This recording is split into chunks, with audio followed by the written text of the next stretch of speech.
तेजो वारिमृदां यथा विनिमयो यत्र त्रिसर्गो मृषा धाम्ना स्वेन सदा निरस्तकुहकम् सत्यं परं धीमहि।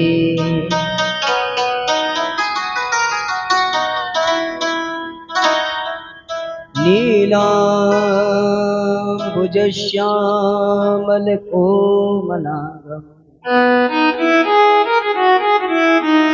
सीता समारोपितवामभागम्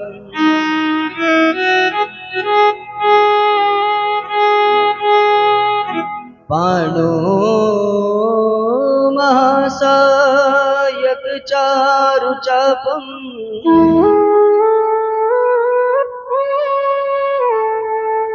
नमामि रामं रघुवंशनाथम्।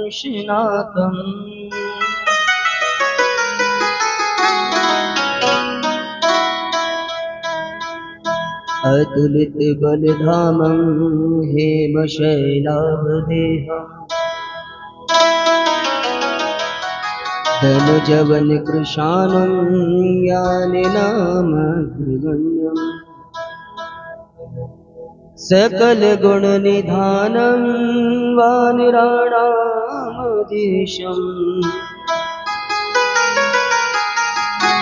रघुपतिप्रियभक्तं वातजातं नमामि। वन्दे बोधिमयं नित्यं शङ्करगुरुरूपिणम् यमाश्रितो हि वक्रोऽपि चन्द्रः सर्वत्र वर्धते।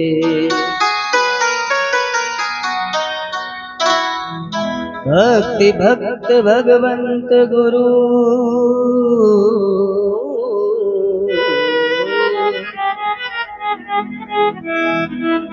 चतुर्नाम वहुए तिनके पग वंदन करे मेटत कष्ट अनेक। तिनके पग वंदन करे मेटत कष्ट अनेक। अग्राख्यानं भवेत् तत्र श्री सुस्थिरः कृत्वाभिषेकमेतस्त ततः पापे प्रमुच्यते।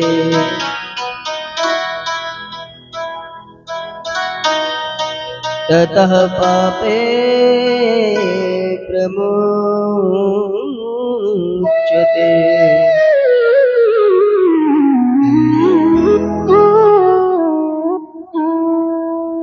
बोलिए सियावर रामचंद्र भगवान की, लाडले लखन लाल की जय। वीर बजरंग बली श्री हनुमान जी महाराज की जय। सांब सदाशिव भगवान की जय। समाजवाद के प्रवर्तक अग्रकुल शिरोमणि इक्ष्वाकु वंश शिरोमणि परम पूज्य श्री अग्रसेन जी महाराज की जय। नमः पार्वती पतये हर हर महादेव।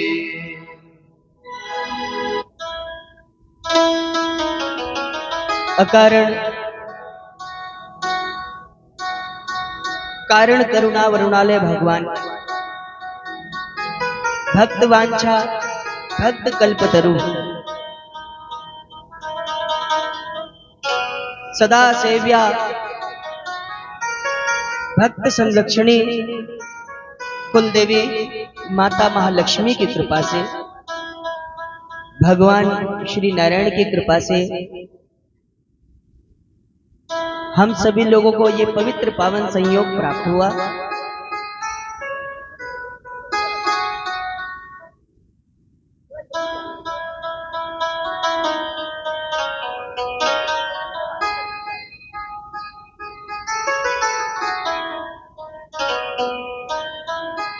हम सभी लोगों को कल से ये प्रारंभ होने वाला सुंदर अनुष्ठान, जिसको हम श्री अग्र भागवत महापुराण के रूप में श्रवण कर रहे हैं, भगवान की बड़ी कृपा और आप सभी लोगों का विशेष सहयोग, जिसके माध्यम से ये सुंदर कथा अपने अग्र पग पर ही है। और क्यों ना हो महाराज अग्र की कथा और फिर वो अग्रसर ना हो तो फिर कथा कौन सी है जो अग्रसर हो पाएगी। तो ऐसी ये सुंदर पवित्र पावनी कथा आए आज हम लोग इस द्वितीय सत्र में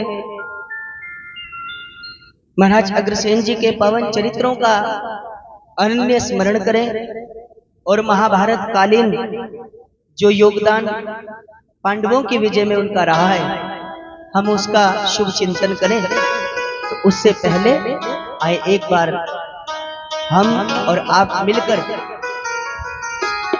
महाराज श्री अग्रसेन जी के पवन पवित्र नामों से अपनी जीवा को, अपने मन को पवित्र करते हैं, फिर आगे की कथा हम लोग बढ़ाएं।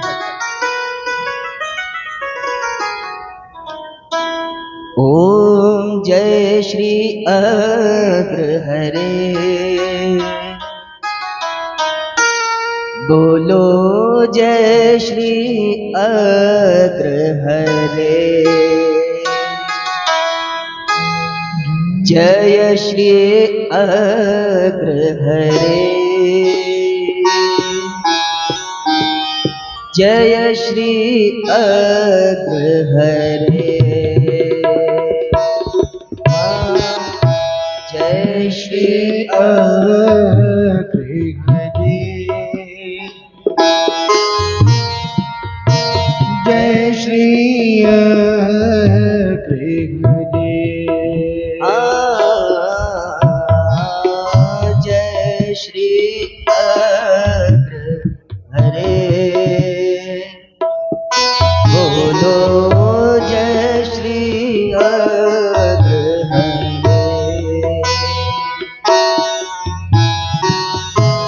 जय श्री अग्र हरे,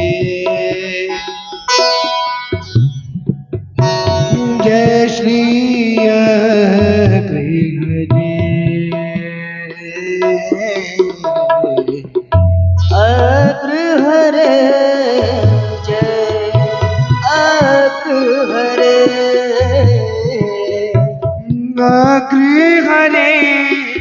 जय श्री अग्र हरे,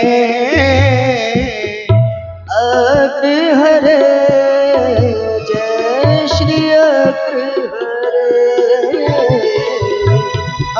अग्र हरे, जय श्री अग्र हरे,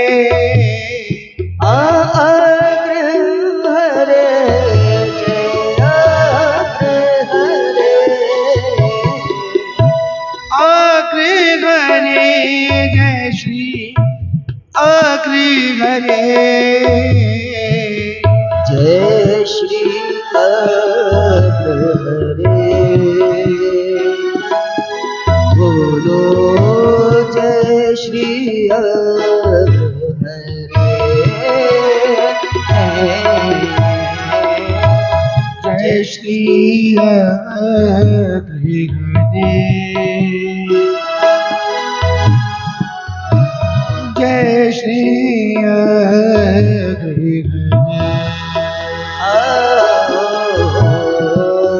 जय श्री अग्र हरे, बोलो जय श्री अग्र हरे, जय श्री हरे। बस जय श्री हरे हरे। प्रेम से चिंतन करते हुए आनंद के साथ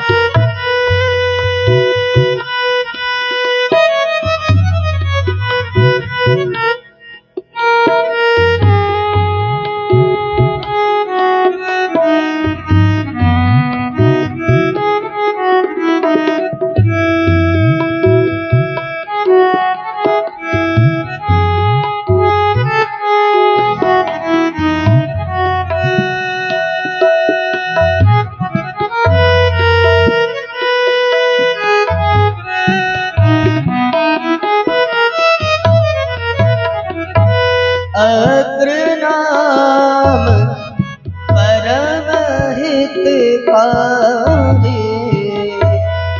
अग्र नाम परम हितकारी। अग्र नाम परम हितकारी।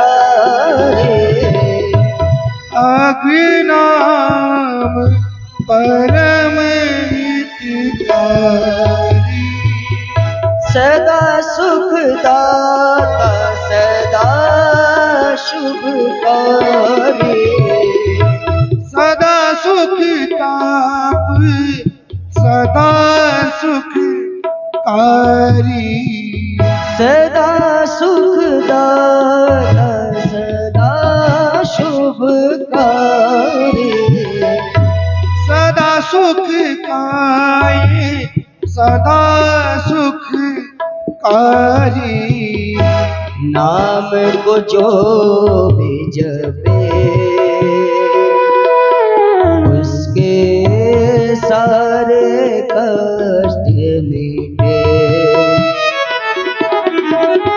हाँ, नाम को जो भी जपे उसके सारे कष्ट मिटे। जय श्री हरि हरे। जय श्री हरि। मिलकर के जरा ये संकीर्तन आप बड़े प्रेम से बोलना। हाँ, जय श्री अग्र हरे। हाँ, जय श्री अग्र हरे। जय श्री अग्र हरे। जय श्री अग्र हरे। सब संतापों को मिटाने वाला नाम, सब कष्टों को मिटाने वाला नाम साधारण बात नहीं है। माँ भगवती लक्ष्मी सामने प्रकट हुई खड़ी है और माँ कह रही है, अग्रसेन मैं तुम्हारी तपस्या से बड़ी प्रसन्न हूं।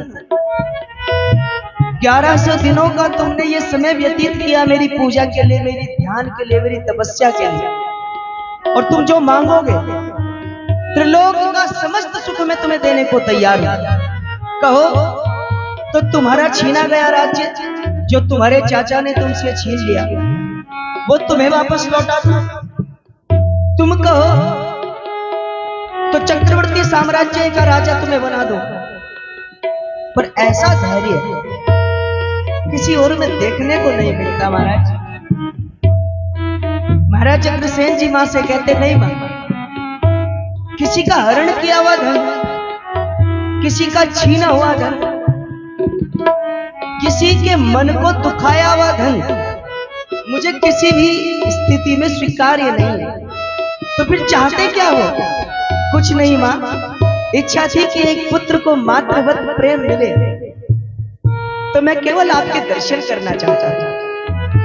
वरदान तो केवल मैं ये चाहता हूं कि आपकी जो अविरल भक्ति है वो मेरे हृदय में बनी रहे और मैं पुरुषार्थ से कभी पीछे ना हटूं।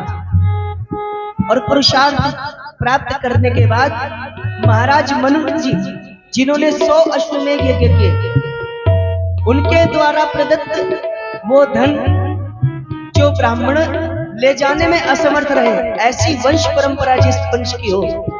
इतना धन ब्राह्मणों को दिया कि ब्राह्मण कहने लगे महाराज ये तो आवश्यकता से अधिक है, हम लेकर भी नहीं जा सकते।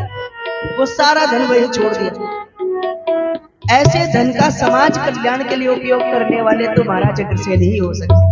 इसलिए हम निवेदन कर रहे हैं महाराज, नाम लो, नाम लेने से उनके गुण और उनकी कीर्ति हमारे अंदर प्रविष्ट हो जाएगी। इसलिए मिलकर बोले जय श्री अग्रहरे, बोलो जय श्री अग्रहरे,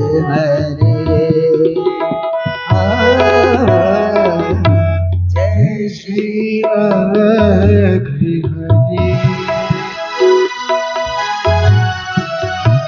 जय श्री अग्रहरे,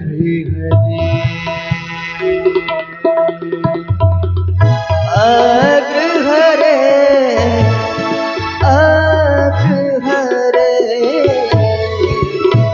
अग्रहरे, जय श्री अग्रहरे,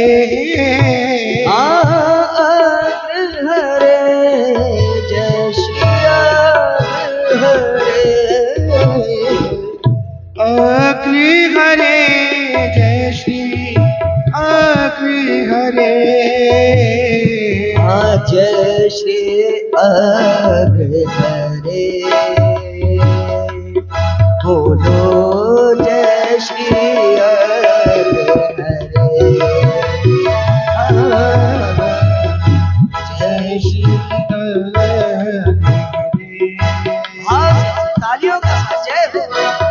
जय श्री अग्रहरे, जय श्री अग्रहरे, बोलो जय श्री अग्रहरे, जय श्री अग्रहरे, जय श्री अग्रहरे,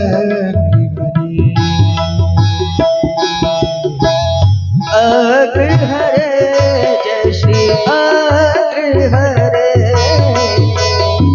अग्रहरे, जय श्री अग्रहरे, बोलो अग्रहरे, जय अग्रहरे, अग्रहरे, जय श्री अग्रहरे,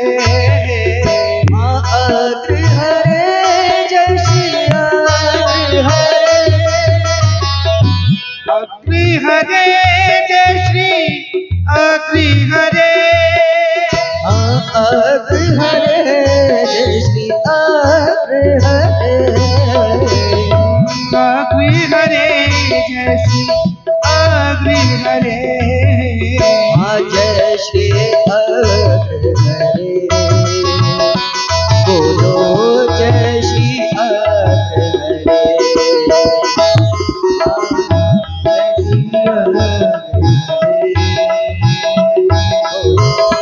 जय श्री अग्रहरे, सबके संताप मिटे, बोलो जय श्री अग्रहरे, जय श्री अग्रहरे, बोलो जय श्री अग्रहरे, जय श्री अग्रहरे, बोलो जय श्री अग्रहरे, जय श्री अग्रहरे, जय श्री अग्रहरे, बोलो अग्रहरे, बोलो अग्रहरे, बोलो अग्रहरे, जय श्री अग्रहरे, जो भी नाम जपे संताप मिटे, जो भी नाम जपे संताप मिटे, जो भी नाम जपे संताप मिटे, जो भी नाम जपे संताप मिटे, ओ बोलो अग्रहरे जय श्री अग्रहरे, बोलो अग्रहरे, जय श्री अग्रहरे,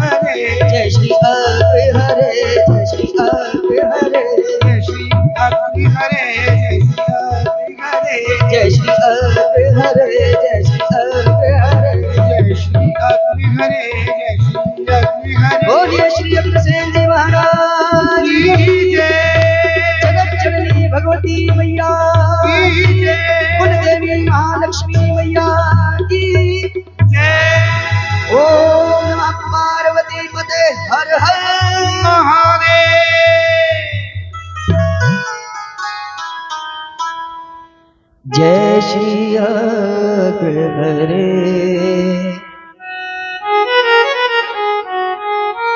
जय श्री अग्रहरे।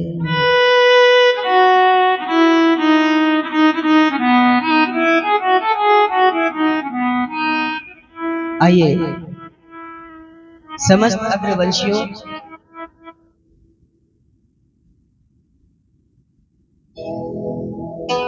आप लोग परम सौभाग्यशाली ही नहीं, हम तो कहेंगे कि आपके सौभाग्य से हमें सौभाग्य मिल रहा है। तो सौभाग्यशाली हम हैं, आप लोग तो सौभाग्यदायक हो गए कि आपने हमें यह सौभाग्य दिया कि हम अपने मुख से परम प्रतापी वीर शिरोमणि, जिन्होंने 16 वर्ष की आयु में इतना महान कृत्य किया हो कि हमारे ठाकुर जी बिहारी जी जिस समय युद्ध भूमि में महाराज अग्रसेन जी का रण कौशल चल रहा था, तो अर्जुन को बार बार कहते, अर्जुन देखो एक परम वीर योद्धा कैसे हमारी आंखों के सामने युद्ध कला को पूर्णता देता हुआ पूरे युद्ध क्षेत्र में विचरण कर रहा है। ऐसे योद्धा, ऐसे पुरोधा, जिनको महाराज युधिष्ठिर कहते हैं कि अग्रसेन तुम्हारा रण कौशल ऐसा है मानो अर्जुन भी तुम्हारे प्रकाश की समता नहीं पाता। ऐसा रण कौशल, ऐसा धीरवान और दयावान, इतने भयानक और भयंकर युद्ध में भी निहत्थे शत्रुओं पर वार ना करने के निर्णय लेने की क्षमता जिसके अंदर हो, ऐसे परम पुरोधा दयावान दया शिरोमणि परम पूज्य श्री अग्रसेन महाराज जी, इनका विमल चरित्र कहकर और पढ़कर हम भी कृतार्थ हो गए।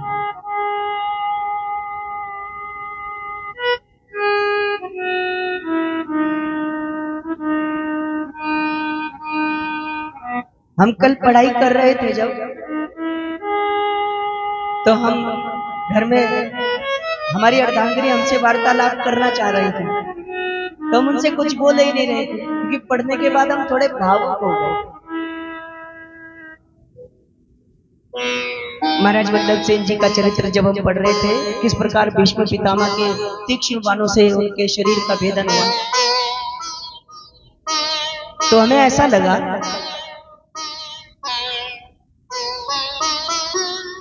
जब हम बाद में हमने विचार किया, तो गुरुदेव अक्सर कहा करते थे,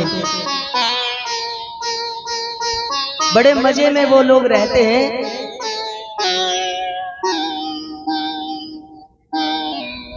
बड़े मजे में वो लोग रहते हैं जो सुनते ज्यादा है, कम कहते हैं, और कश्मकश में मेरी गूंगी सी मोहब्बत है, ना वो कुछ कहते ना हम कुछ कहते।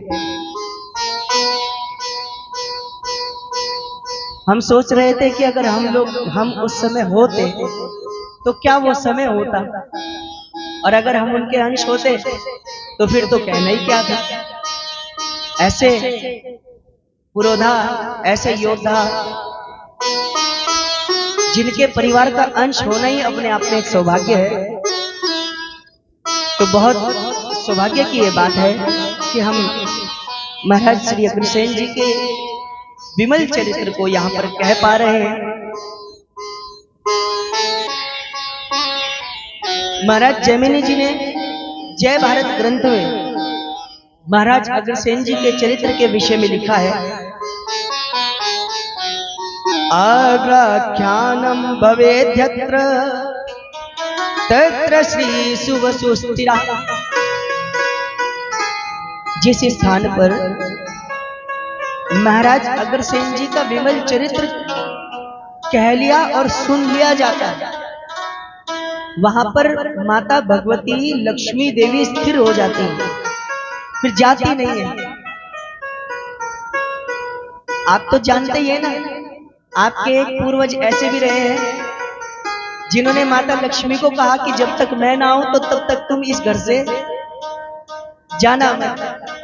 और माँ भगवती लक्ष्मी वैसे तो चंचुला है, चलती फिरती रहती है, लेकिन तब से वैश्य समाज के आसपास रुक गई है। तो जहां पर अग्रसेन जी का चरित्र हो जाए वहां पर तो माता लक्ष्मी को स्थिर होना पड़ता है। मां भगवती लक्ष्मी का तप करने के बाद,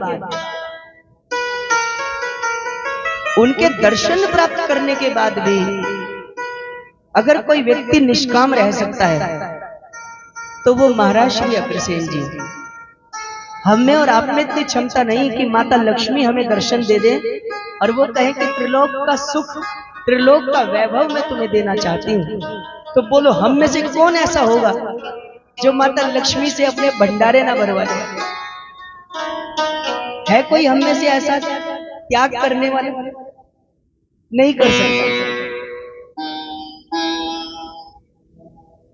हम प्रायः कथा में आपको दानी दानचंद की कथा बताया करते हैं ना।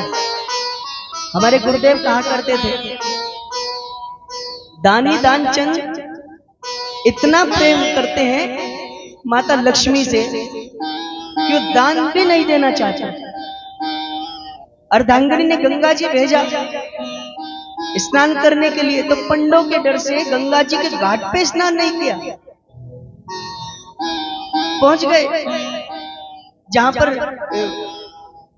ये चिता जलती है, तो भगवान जब प्रकट हुए, दानी दानचंद जब डुबकी लगाने लगे तो देखा कि कोई है नहीं, और जब डुबकी लगाई और बाहर निकले तो भगवान प्रकट हो गए। यजमान की जय हो।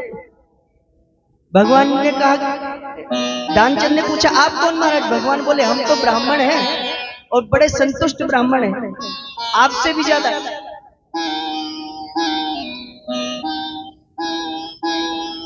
आपसे भी ज्यादा संतुष्ट हैं। दानचंद बोले आप हमसे ज्यादा कैसे संतुष्ट हो?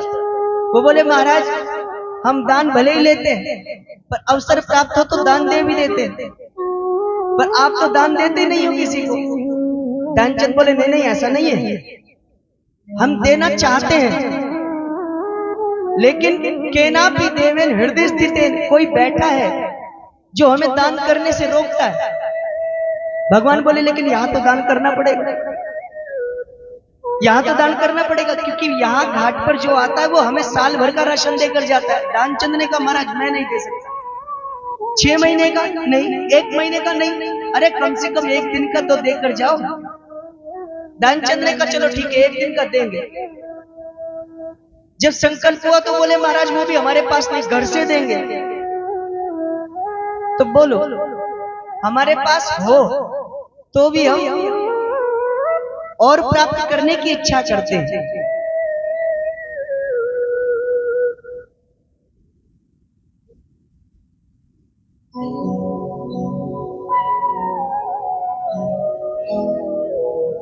तो हम आपसे निवेदन कर रहे थे कि दानचंद जैसा व्यक्ति जो दान करना नहीं चाहता, हमारे पास हो तो और प्राप्त करने की इच्छा रखते हैं। कंस की 2 पत्नियां हैं, अस्ति और प्राप्ति।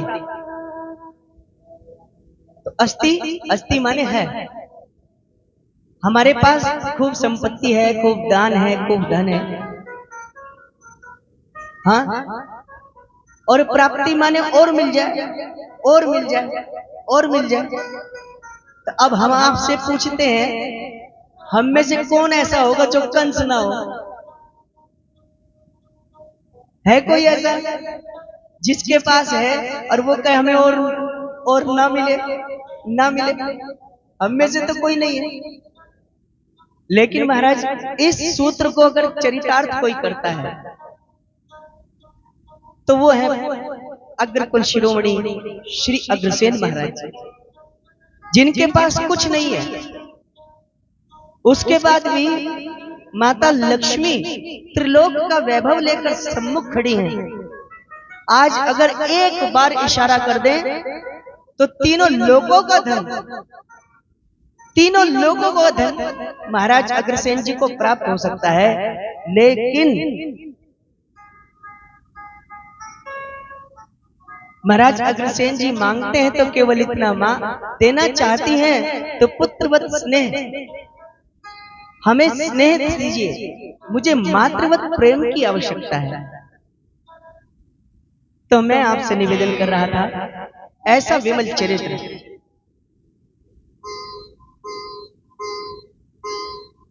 अग्राख्यानम भवे तत्र श्री शुभसो स्थिरा, वहां पर माता लक्ष्मी स्थिर रूप में विराजमान हो जाती है। भगवान को भी हमारे भाव की आवश्यकता है। देखो, जो हम चीज चढ़ाते हैं भगवान को, वो तो हम ही रखते हैं, भगवान उसमें से केवल हमारा भाव रखते हैं। हाँ, और भाव दो प्रकार के होते हैं, सुमति कुमति सबके उर रहे,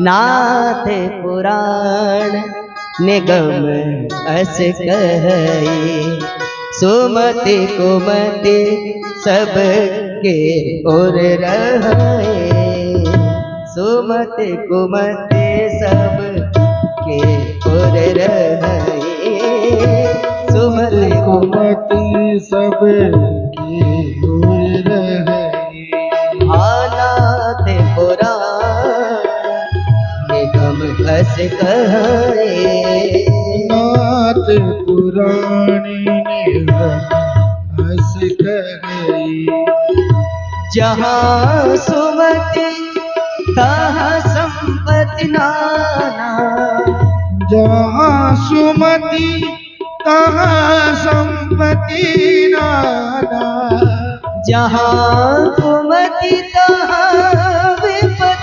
निदाना, जहाँ कुमति तहाँ विपत्ति निदाना, सुमति कुमति सबके उर रहे, सुमति कुमति सबके उर रहे।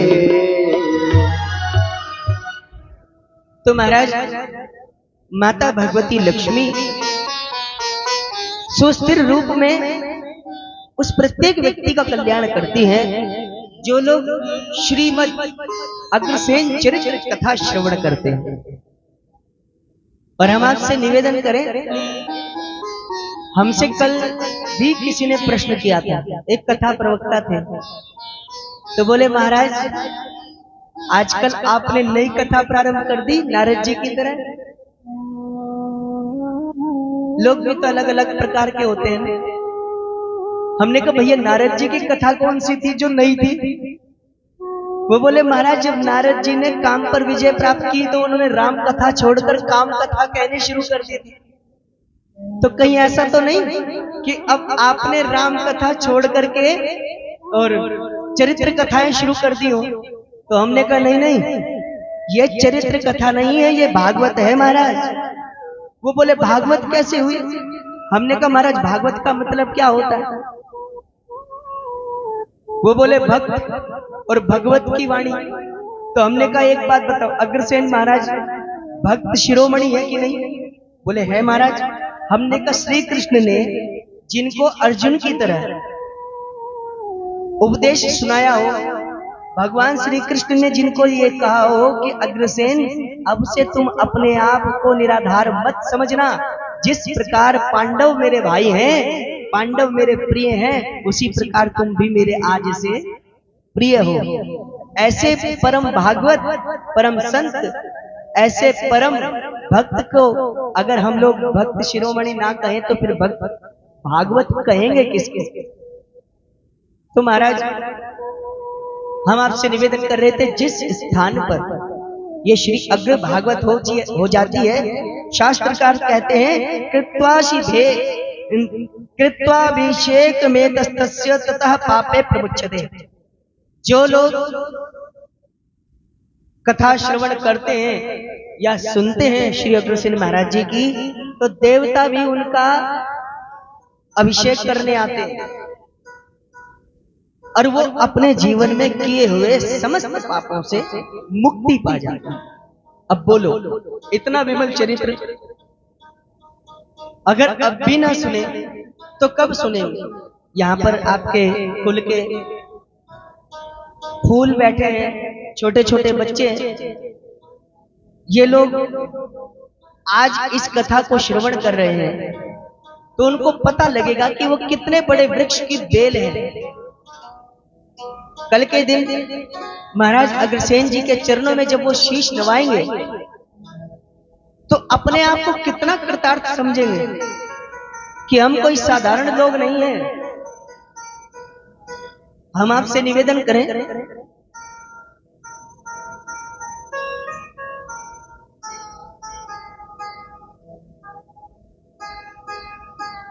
हमारे बीच में श्रीमान अमरीश गर्ग जी आए हैं, जो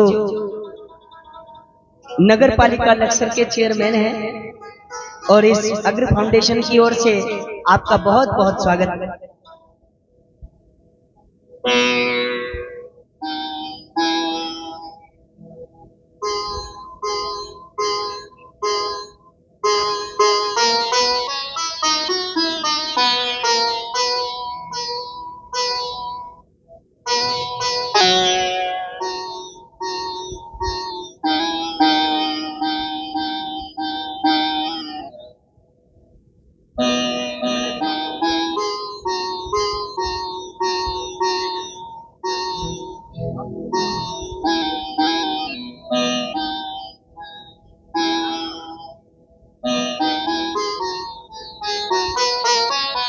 हमारे बीच में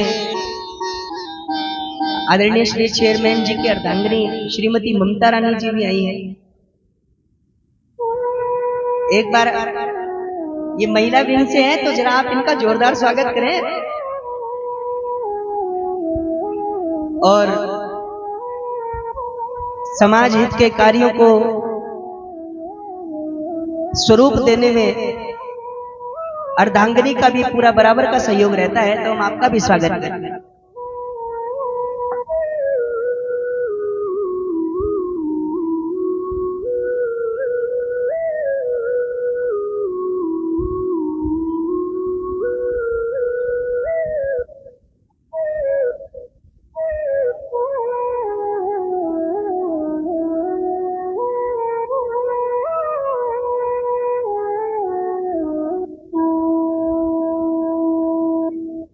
बोलिए अग्रसेन जी महाराज की जय। तो हम आपसे निवेदन कर रहे थे, जिस स्थान पर महाराज अग्रसेन जी का चरित्र हो जाए, वो प्रत्येक व्यक्ति जो पूरे मनोयोग से महाराज अग्रसेन जी की कथा श्रवण कर ले तो वो पापों से मुक्त हो सकता है। इसमें कोई दो राय नहीं, कोई संशय नहीं। ये शास्त्रकार ही नहीं कहते, ये हम अपने अनुभव से भी कह रहे हैं। तो महाराज अग्रसेन जी का ऐसा विमल चरित्र, जिस कथा को कल से हम लोग श्रवण कर रहे हैं, आए हम पूर्वांग संहिता के साथ कथा विषय में प्रवेश होते हैं।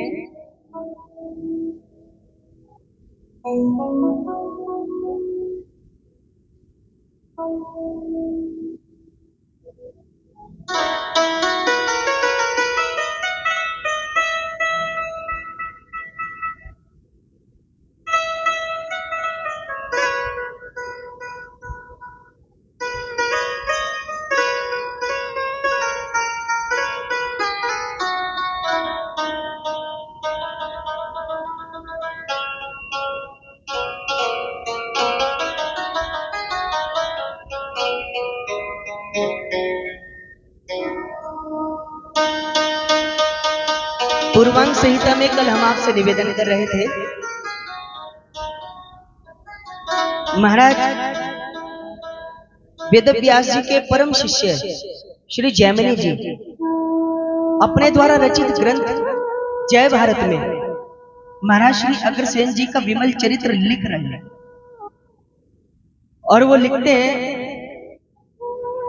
महाभारत के युद्धोपरांत पांडवों ने जब समस्त भारतवर्ष पर एकाकी एक छत्र राज्य किया।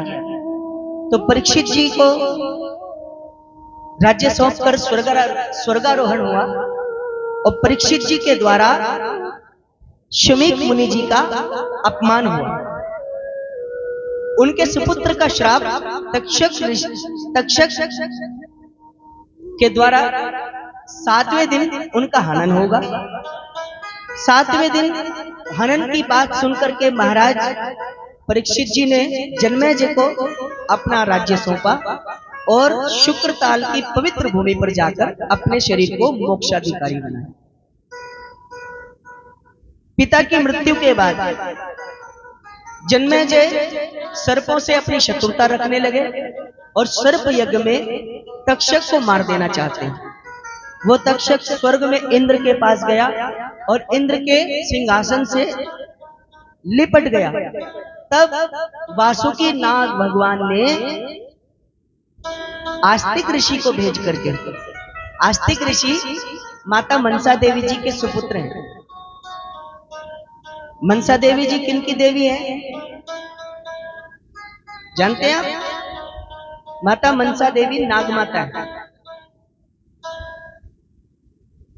और जिन लोगों की जन्म कुंडली में काल सर्प दोष या जिन लोगों के साथ बहुत अधिक एक्सीडेंटल इंसिडेंट जुड़े हुए रहते हैं, उन लोगों को माता मनसा देवी जी की ही उपासना करनी चाहिए। वो हमारे तो हरिद्वार में ये हमारा सौभाग्य है, तो मंदिर महीने में कम से कम एक बार तो जा ही सकते हैं। हर महीने में चंडी चौदस भी आती है, तो उसी दिन चले जाएं और दर्शन करके आए। तो हम आपसे निवेदन कर रहे थे, जन्मेजय ने यज्ञ रोका और फिर दोबारा अश्वमेध यज्ञ किया। सभी ऋषियों ने मना किया लेकिन माने नहीं। अंत तो गत्वा इंद्र ने उनके साथ फिर से छल किया और उनको स्वप्न हुआ कि जिस अश्व की बलि दी गई है वो मानुष रूप धारण करके उनकी अर्धांगिनी के साथ जीवन यापन कर रहा है। तो अपनी अर्धांगिनी को जन्मेजय ने क्रूरता पूर्वक व्यवहार करके घर से निकाल दिया और जन्मेजय अति क्रूर हो गए। इस क्रूरता के कारण उनके मन में विच्छिन्नता पैदा हुई और इस विच्छिन्नता से बचने के लिए जन्मेजय महामना वेद व्यास जी के परम शिष्य सूत नंदन जी के पास गए। सूत जी के पुत्र इस मन के ताप को खत्म करने के लिए जिस चरित्र का आख्यान करते हैं उसी को अग्रोपाख्यान कहते हैं। कल बड़े प्रेम से हम सभी लोगों ने सूर्य वंश की वंश बेल का श्रवण किया था। इक्ष्वाकु वंश में महाराज मानधाता जैसे परम प्रतापी राजा हुए, महाराज मरुत जैसे राजा हुए। महाराज मरुत, मैं अभी संकीर्तन में आप लोगों से चर्चा कर रहा था। महाराज मरुत ने जब 100वां यज्ञ करना शुरू किया तो इंद्र ने सोचा कि इनको जो है इंद्रासन मिल जाएगा, तो उन्होंने इनके ब्राह्मण को ही पहला फुसला दिया। पर महाराज मरुत रुके नहीं। उन्होंने कहा मैं ब्राह्मण का इतना सम्मान करूंगा कि ब्राह्मण मेरा यज्ञ छोड़कर जाएंगे ही नहीं। मान लो हम आचार्य जी को पूजा कराने की दक्षिणा 501 दे रहे हैं, तो कोई और कहे पंडित जी हम आपको 1000 देंगे, तो मरुत जी ने कहा कोई बात नहीं, वो 1000 देंगे, हम 5100 देंगे। अब पंडित जी ने कहा महाराज जहां दक्षिणा ज्यादा वहां मंत्र और ज्यादा। तो पंडित जी ने खूब बड़े अच्छे से मंत्र पढ़े और इतना दान महाराज मरुत जी ने दिया। सूर्य वंश में दान शिरोमणि के नाम से जाना जाता है महाराज मरुत जी। उसके बाद इसी वंश में महाराज सगर जी के बाद महाराज दिलीप जी, महाराज भागीरथ जी जिन्होंने हमें गंगा जी दी, ये इक्ष्वाकु वंश की वंश परंपरा है। फिर आगे चलकर आप सभी जानते हैं महाराज रघु जी और महाराज दशरथ जी भगवान श्री राम और इन्हीं के पुत्र हैं लव और कुश। ये हम सूक्ष्म भूमिका इसलिए बता रहे हैं, कल तो हम बड़े नाम भी बोल रहे थे, लेकिन हम आज केवल सूक्ष्म भूमिका इसलिए बता रहे हैं, कल बहुत सारे लोग आ नहीं पाए तो उनके बीच में भी चर्चा हो रही। कुश जी की 34वीं पीढ़ी में महाराज अग्रसेन जी का प्रादुर्भाव हुआ है।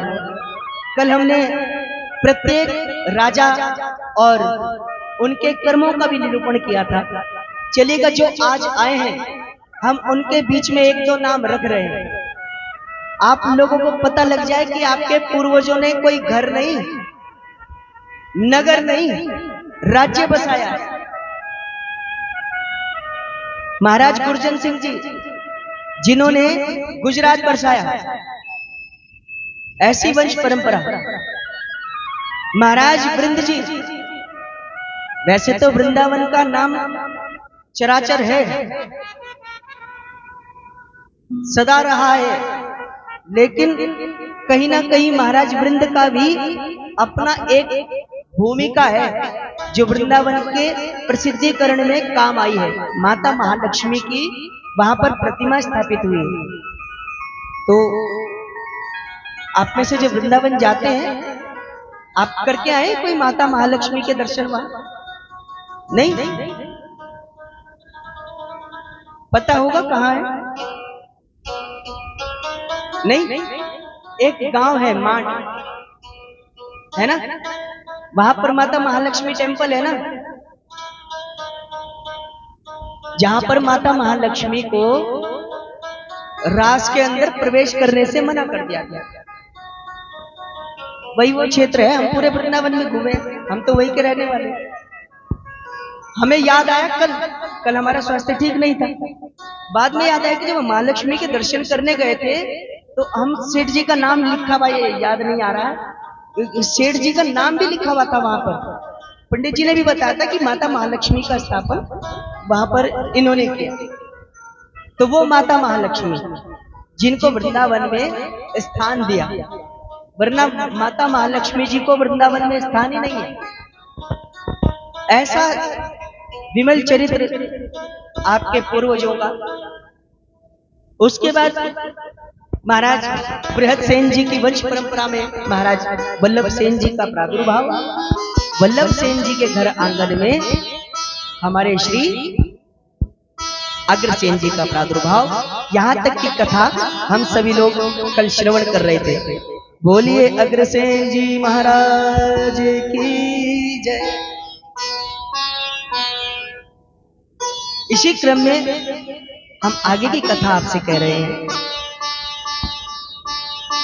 महाराज अग्रसेन जी तांडव मुनि जी के आश्रम में शिक्षा ग्रहण कर रहे हैं। 14 वर्ष की अल्पायु, धनुर्विद्या, शास्त्र विद्या, तर्क शास्त्र, वितर्क शास्त्र। अच्छा, हम आपसे निवेदन करें, देखो तर्क के दो तरीके होते हैं। एक होता है सुतर्क, एक होता है सुतर्क और एक होता है कुतर्क।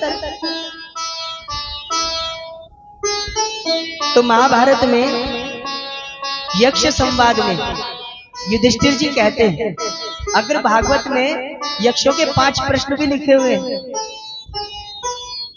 तो युधिष्ठिर जी कहते हैं महाराज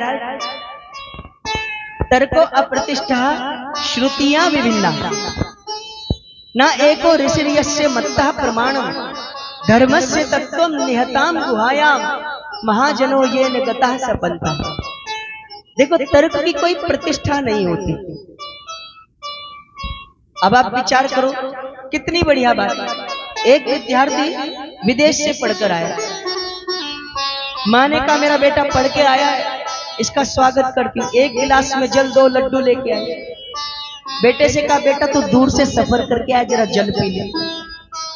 बेटे ने कहा मां जल बाद में पिएंगे, पहले ये तो पूछ मैं क्या पढ़ के आया। माँ कहने लगी पूछ लूंगी बेटा, थोड़ा जल तो पी ले, शीतल तो हो जाए। ना ना, पहले पूछ तो सही। माँ ने कहा अच्छा बेटा बता क्या पढ़ के आया। बेटा बोला मैं पढ़ के आया हूं तर्क विद्या। तर्क विद्या मतलब बोले सच को झूठ, सच को झूठ और झूठ को सच कर दो। माँ कहने लगी बड़ी विचित्र विद्या है भैया। बेटा कहने लगा सिद्ध करूं। माँ कहने लगी करके दिखा बेटा आपको, मैं भी देखना चाहती हूँ ये कैसा चमत्कार है। तो बेटे ने कहा माँ ये बता लड्डू में, थाली में कितने लड्डू हैं। माँ बोली दो। बेटा बोला दो नहीं तीन। माँ हंसने लगी, बोली बेटा ये कैसा चमत्कार, लड्डू तो दो ही है। बेटा कहता है ऐसे नहीं माँ, गिन के बता। माँ ने गिना एक। बेटा बोला ठीक। माँ ने कहा दो। बेटा बोला दो और एक। माँ भी सोचने लगी लड्डू तो दो ही है, पर बेटे के हिसाब से तीन है, बिल्कुल सही। अब माँ दूसरी बार गिनने लगी एक। बेटा बोला ठीक। माँ बोली दो। बेटा बोला दो और एक। थोड़ी देर तक तो चलता रहा। एक समय ऐसा हो गया कि माँ परेशान ही हो गई। माँ रोने लगी बेचारी। माँ कहने लगी बेटा कैसी विद्या पढ़ के आया तूने, तो अपनी माँ को ही रुला दिया। मैं कितने प्रेम से तेरे लिए जल लेके आई थी, अपने हाथ से लड्डू बनाए, सारा प्रेम धराशायी। पीछे खड़े थे पिताजी, अब वो भी उसी के पिता है। पिताजी बोले बेटा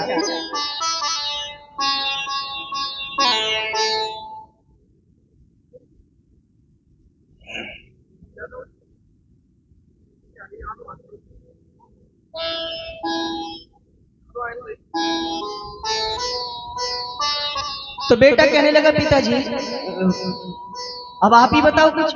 पिताजी कहने लगे बेटा तेरी माँ तो भोली वाली पढ़ी लिखी नहीं है, कुछ नहीं पता, लेकिन तू जो पढ़ के आया मुझे सच सच एक एक शब्द साफ साफ दिखाई दे रहा है तेरी पढ़ाई का। बहुत अच्छी विद्या, बहुत ही सुंदर। बेटा लड्डू तीन है, तेरी माँ को पता नहीं, भोली वाली है बेचारी। अब बेटा विजयी मुस्कान लिए बोला देखा माँ यह है तर्क की शक्ति। पिताजी कहने लगे बेटा अब मैं भी दिखाऊं कुछ। बेटा बोला जी पिताजी। तो पिता ने एक लड्डू उठाया और उसकी माँ के मुख में रखा। बोले बेटा लड्डू तीन थे, एक तो तेरी माँ ने खा लिया, दूसरा लड्डू उठाया अपने मुख में रख लिया।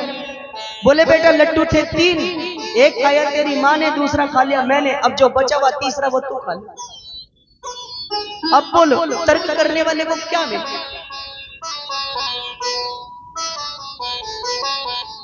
हमारे गुरुजी कह रहे थे अभी मेरे पास जिस दिन गणेश चतुर्थी लगी तो उस दिन एक ने मैसेज किया, एक शीश कटा हुआ एक व्यक्ति, उसके ऊपर हाथी का एक शीश अलग, और किसी कट्टरपंथी सोच के व्यक्ति ने वो वायरल किया होगा, क्योंकि हिंदुओं को भटकाना बड़ा आसान है ना। लेकिन हम आपको बता दें हम केवल मुंह देखी प्रशंसा नहीं कर रहे। आप ये मत सोचना कि यहाँ कथा कर रहे हैं तो यहाँ प्रशंसा कर रहे हैं, पर हम आपको आज विश्वास दिला रहे हैं जब तक भारत के अंदर वैश्य समाज है ना तो भारत का हिंदू बटा है और ना बटेगा, क्योंकि संस्कार को जन्म देने का काम यह समाज करता है और हम पूरे हृदय से सम्मान करते हैं। आज जहां पर बड़े बड़े धार्मिक बड़े बड़े वेद पढ़ने वाले पीछे हटके खड़े हुए हैं, वहां पर हम देख रहे हैं जानसठ जैसी जगह में, इधर बुढ़ाना और शामली जैसे क्षेत्र में आज भी वैश्य समाजी तलवार बनकर नहीं मिसाइल बनकर के उन धर्म विरोधियों के सम्मुख खड़े हुए हैं और इनके होते हुए वो धर्म का कुप्रचार नहीं कर पाए। तो हम आपसे निवेदन कर रहे थे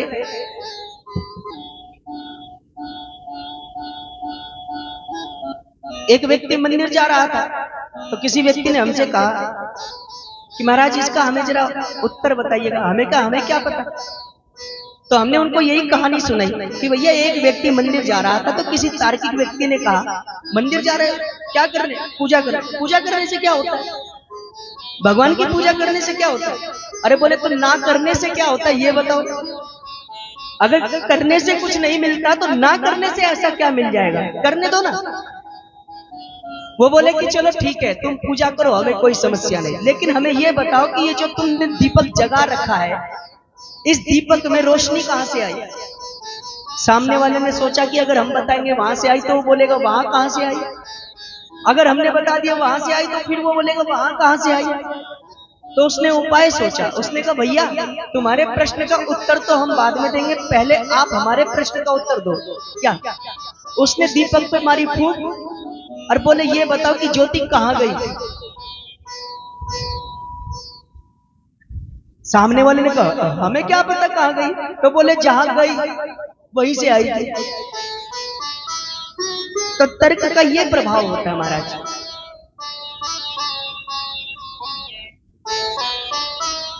तो इसलिए महाराज तर्क शास्त्र हो तो वो एक सम्यक स्वरूप में होना चाहिए। तो इस प्रकार की विद्या का अध्ययन बाल्यकाल में 14 वर्ष की उम्र में महाराज अग्रसेन जी ने किया।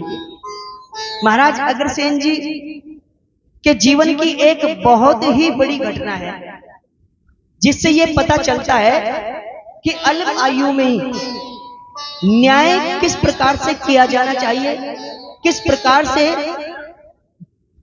दंड देने का तरीका होना चाहिए, दंड का क्या विधान होना चाहिए। ये सब कुछ हमारे बीच में श्री विष्णु शरण अग्रवाल जी आए हैं। हम आपका बहुत बहुत स्वागत करते हैं। इस फैली हुई वृक्ष बेल के एक परिपक्व फल जो समाज में समाज हित के लिए जाने कितने कार्यों को करते हैं, तो हम आपका हार्दिक स्वागत करते हैं।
आज तो इंद्रदेव भी महाराज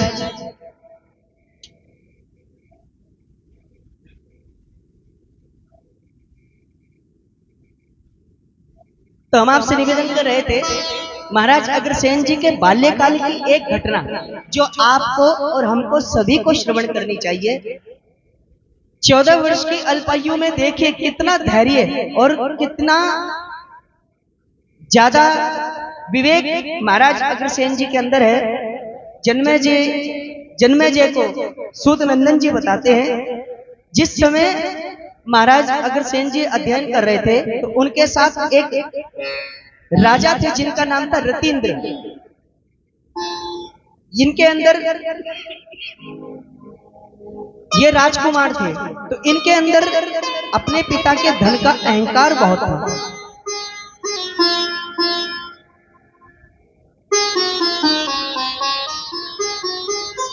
एक ऋषि कन्या है जिनका नाम है शुभा, बहुत ही सौंदर्य को धारण किए हुए।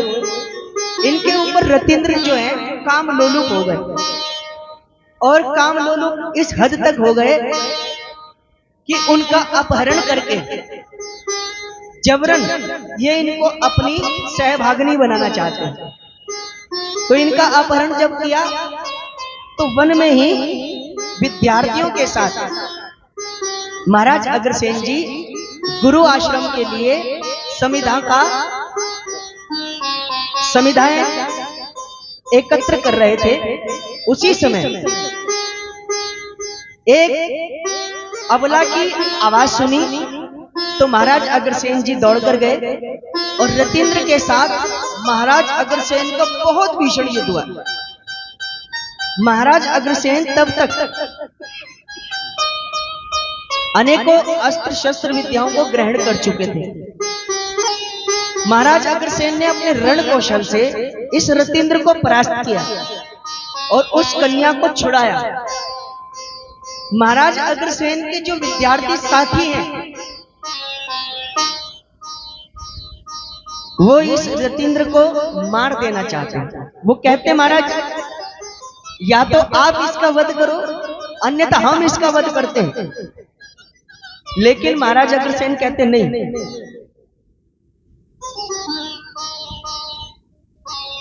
इसने अपराध तो बड़ा किया है लेकिन ये किसी माता का पुत्र है, किसी पिता की संतान है, किसी बहन का भाई है। इसने जो अपराध किया है उसका दंड हम इसको अवश्य देंगे। गुरुदेव